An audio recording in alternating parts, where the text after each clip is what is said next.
శ్రీరామ రక్ష అంటూ నీళ్లు పోసి పెంచింది, దీర్ఘాయురస్తు అంటూ నిత్యం దీవించింది.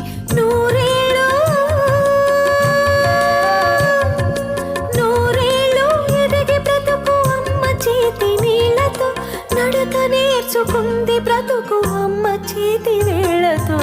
ఎవరు రాయగలరు అమ్మ అను మాట కన్న కమ్మని కావ్యం, ఎవరు పాడగలరు అమ్మ అనురాగం కన్న తీయని రాగం.